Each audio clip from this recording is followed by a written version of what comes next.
BFM Business, Intégral Placement, les réponses aux questions. C'est votre rendez-vous au cœur d'Intégral Placement, ce rendez-vous où toutes vos questions trouvent leur réponse grâce à nos spécialistes. Pour nous écrire notre mail, integralplacement@bfmbusiness.fr. Et aujourd'hui, pour vous répondre, c'est Jean-Philippe Dubosc.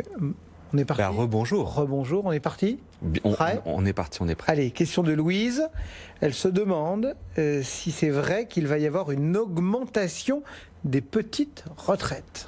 Alors, c'est vrai qu'on l'a entendu. Alors, pour l'instant, Louise, rien n'est acté, rien n'est officiel. En fait, qu'est-ce qui s'est passé dans le cadre de la concertation sur le grand débat? La République en marche a proposé de réindexer les petites retraites.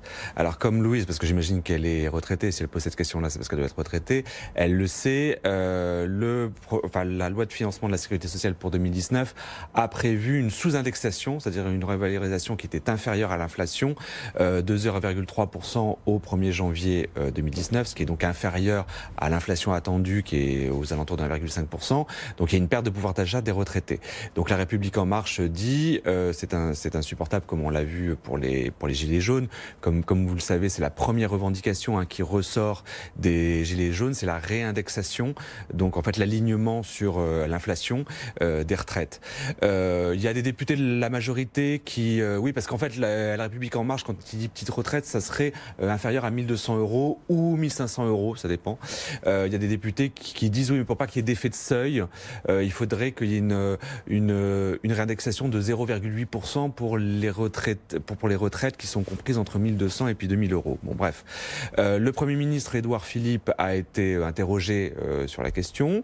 Il n'a pas fermé la porte, il a simplement dit que ça serait une décision qui devrait être adoptée par le Parlement. Donc on a compris qu'il y aurait une réindexation, alors soit sur les petites pensions uniquement, ou soit peut-être sur toutes les pensions, mais enfin ça m'étonnerait, dans le prochain projet de loi de financement de la sécurité sociale. Ce qui est savoureux quand même, c'est qu'il faut rappeler que dans le PLFSS 2019, la sous-indexation de 0,3% portée sur les retraites de base pour 2019 et pour 2020, que le Conseil constitutionnel a retoqué la mesure, disant qu'un texte de 2019 ne pouvait pas porter sur 2020. À l'époque, le gouvernement avait dit on va représenter la mesure, ça va être bien appliqué en 2020. Mais ça, Cédric, c'était avant les Gilets jaunes. Voilà, c'est ça. Depuis, l'avis du Conseil constitutionnel a pris un autre relief. La doxa a changé. Bon. Donc voilà, Louise, pas de cocorico tout de suite. On pour l'instant, rien n'est sûr, mais c'est bien parti. Bon. Allez, Adam voudrait savoir s'il existe des dispositions particulières pour les souscripteurs d'assurance vie qui ont été licenciés. Alors, Adam, effectivement, et c'est peu connu, pour les souscripteurs qui ont perdu leur emploi, ils ont la possibilité de racheter totalement ou partiellement leur contrat sans payer d'impôts, et ça quelle que soit la date d'ouverture du contrat, ce qui est important. Ceci dit, Adam, ce qu'il faut savoir, c'est qu'il faut remplir 3 conditions. La première condition, c'est qu'il faut que ça soit une perte d'emploi subie, c'est-à-dire que ça ne fonctionne pas à la fin d'un CDD, s'il y a une démission, s'il y a une rupture conventionnelle. La deuxième condition, c'est qu'il faut être inscrit à Pôle emploi.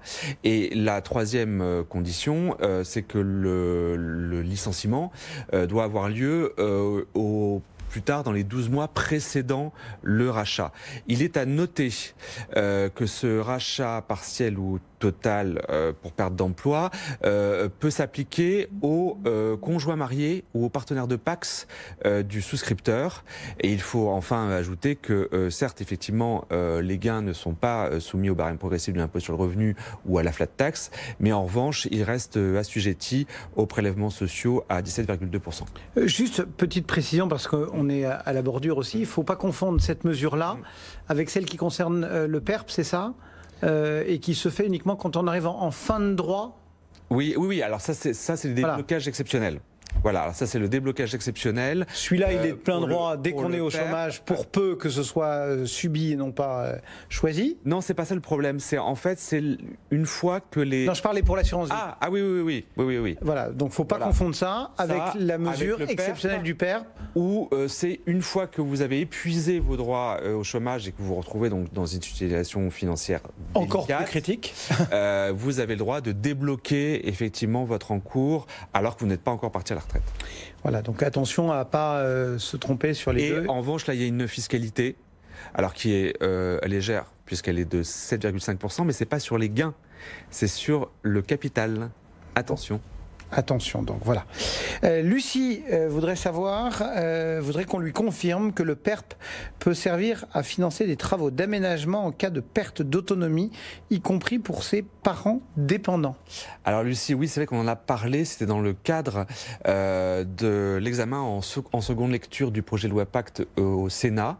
Les sénateurs, justement, ont ajouté un cas de déblocage exceptionnel supplémentaire.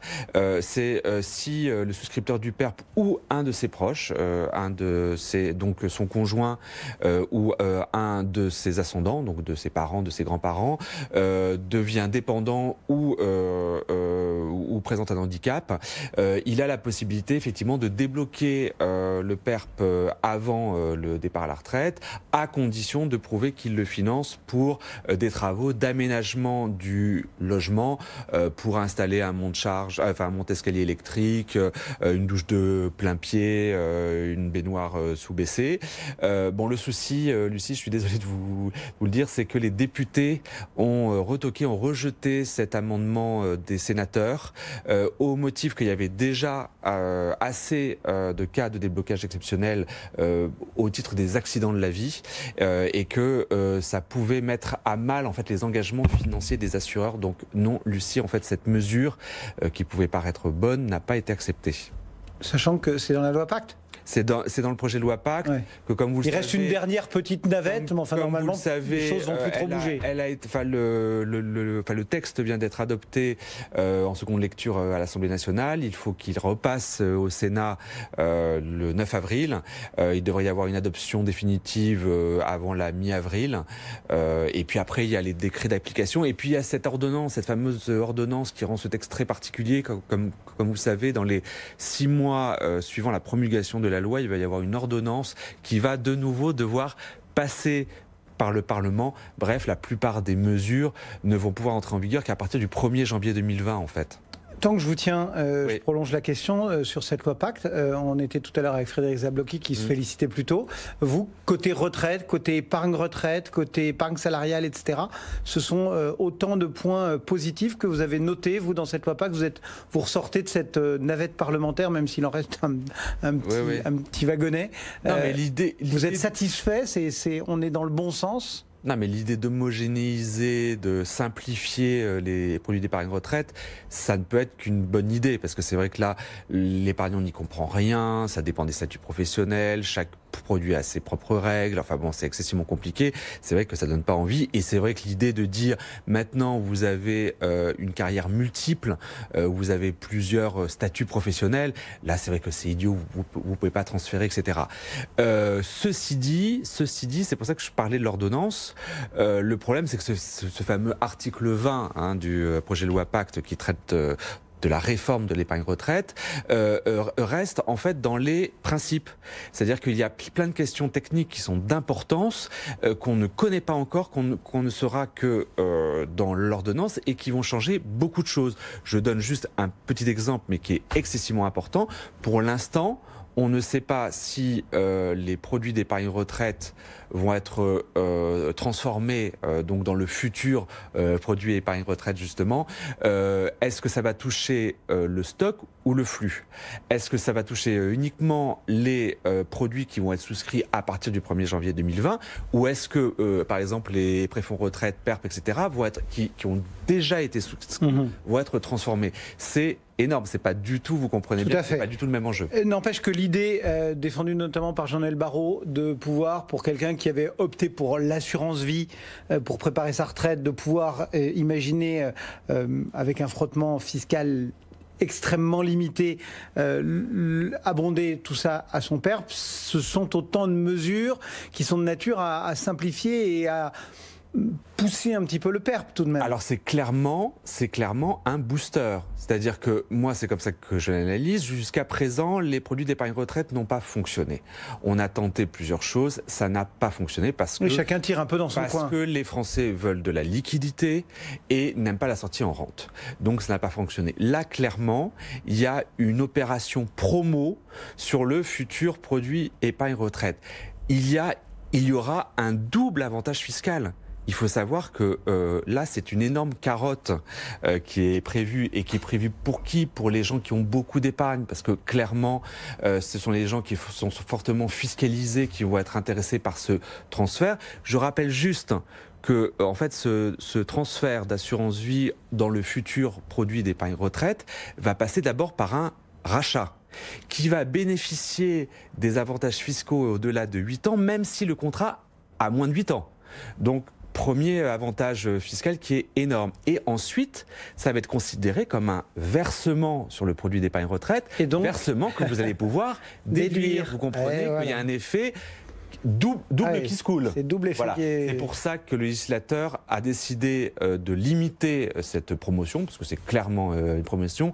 Vous avez vu qu'au départ, c'était jusqu'au 1er janvier 2022 et qu'il y a eu un amendement qui a été adopté il y a peu qui le repousse au 1er janvier 2023.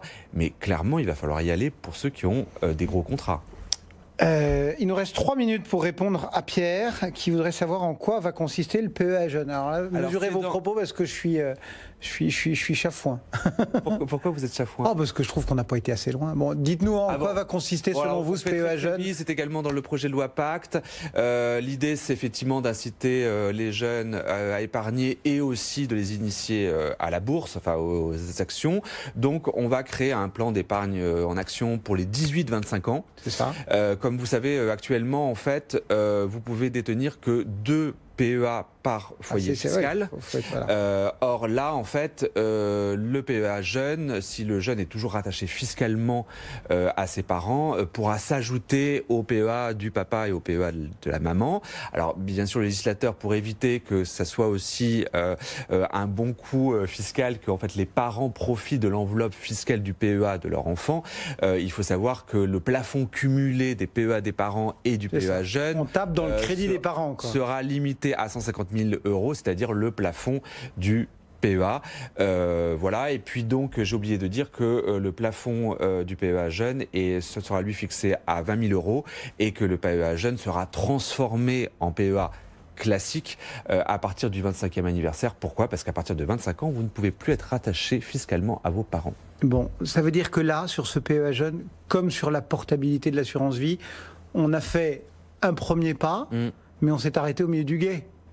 Mais pourquoi vous dites ça ? Parce que c'est mon maître à penser, c'est Jean-Pierre Guéard qui nous dit en France, les gamins quand ils naissent, on leur met un PEA et un livret A et un fonds en euros. Bonjour l'apprentissage du risque et ceci et cela et de la bourse.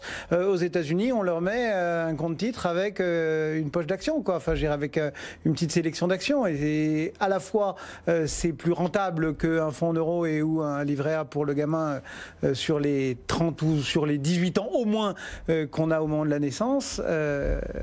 Puis ça commence pas à 18 ans. Et en même temps, il y a des jurisprudences où vous avez des parents qui ont été condamnés parce qu'ils ont investi dans des UC, par exemple, et que les enfants, une fois majeurs, se retournent contre les parents parce qu'ils ont subi une moins-value. Vous voulez dire que l'enfer est pavé de bonnes intentions. Exactement. Bon. Allez, on continuera bien évidemment à parler de ce PEA jeune. Merci beaucoup Jean-Philippe Dubosc pour toutsurmesfinances.com. Chaque jour, vous le savez, on répond à vos questions. N'hésitez pas à nous écrire. Notre mail vous attend, intégralplacement@bfmbusiness.fr. Le CAC 5441, il prend encore un peu plus d'altitude. On gagne 0,53%. Vous suivrez les marchés tout à l'heure. Grégoire Favet et Intégral Bourse dès 15h30. Moi, je vous donne rendez-vous demain matin à 10h pour une nouvelle session d'Intégral Placement. Et d'ici là, eh bien, vous avez rendez-vous avec leur H. Très bonne journée. BFM Business, Intégral Placement, 10h midi, 100% placement.